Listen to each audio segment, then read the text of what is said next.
Betting యాప్ల promotion కేసులో ప్రముఖ యాంకర్ వైసీపీ అధికార ప్రతినిధి శ్యామల పంజాగుట్ట పోలీసుల ఎదుట విచారణకు హాజరయ్యారు. ఇప్పటికే ఇదే కేసులో విష్ణుప్రియ, రీతు చౌదరిని పోలీసులు విచారించారు. ఆంధ్ర 365 అనే ఆన్లైన్ గేమింగ్ యాప్కు శ్యామల ప్రమోషన్ చేసింది. ఈ వ్యవహారంలో గత శుక్రవారం విచారణకు రావాలంటూ పోలీసులు ఆమెకు నోటీసులు ఇచ్చారు. దీంతో తనపై నమోదైన ఎఫ్ఐఆర్ను కొట్టివేయాలంటూ హైకోర్టులో క్వాష్ పిటిషన్ దాఖలు చేశారు. ఈ నేపథ్యంలో ఆమెను అరెస్టు చేయవద్దని పోలీసులను న్యాయస్థానం ఆదేశించింది. విచారణకు సహకరించాలని సూచించింది. విచారణలో భాగంగా పంజాగుట్ట పోలీస్ స్టేషన్కి వెళ్లిన శ్యామలను 3.5 గంటలకు పైగా విచారించారు పోలీసులు. నిర్వాహకులు ఎవరు, మిమ్మల్ని ఎలా కాంటాక్ట్ అయ్యారనే దానిపై కూపిలాగారు. లాయర్ సమక్షంలో పోలీసుల విచారణ తర్వాత యాంకర్ శ్యామల మాట్లాడారు. పోలీసుల విచారణకు సహకరిస్తా అన్నారు శ్యామల. బెట్టింగ్లకు పాల్పడడం తప్పు అని, పలు కుటుంబాలకు జరిగిన అన్యాయంపై విచారం వ్యక్తం చేశారు శ్యామల. బెట్టింగ్ యాప్ నిర్వాహకులను పట్టుకునేలా పోలీసులకు తన వంతు సహాయం చేస్తా అన్నారు. ఇన్వెస్టిగేషన్ జరుగుతోంది, మీ అందరికీ తెలుసు.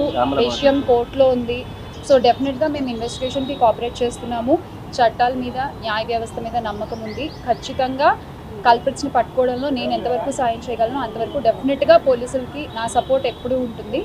డెఫినెట్గా ఇది తప్పు అండ్ ఆ కుటుంబాలకు ఎవరైతే నష్టపోయారో వాళ్ళకు కూడా ఖచ్చితంగా ఆ లోటు ఎవరు తీర్చలేనిది. ఇంకా ముందు ఇలాంటివి ఏమీ జరగకుండా తీసుకోవాల్సిన బాధ్యత మన అందరిపై ఉంది. ఇది ఒక రెస్పాన్సిబుల్ సిటిజన్గా చెప్తున్నాను. బెట్టింగ్ యాప్స్ను ప్రమోట్ చేసిన కేసులో 7 సినీ నటులతో పాటు 25 మందిపై మియాపూర్ పోలీసులు కేసు నమోదు చేసిన సంగతి అందరికీ తెలిసిందే. వారిలో దగ్గుబాటి రానా, విజయ్ దేవరకొండ, మంచు లక్ష్మి, ప్రకాష్ రాజ్, నిధి అగర్వాల్ ఉన్నారు. మియాపూర్ ప్రగతి నగర్కు చెందిన ప్రదీప్ శర్మ ఇచ్చిన ఫిర్యాదు మేరకు పోలీసులు ఎఫ్ఐఆర్ ఫైల్ చేశారు.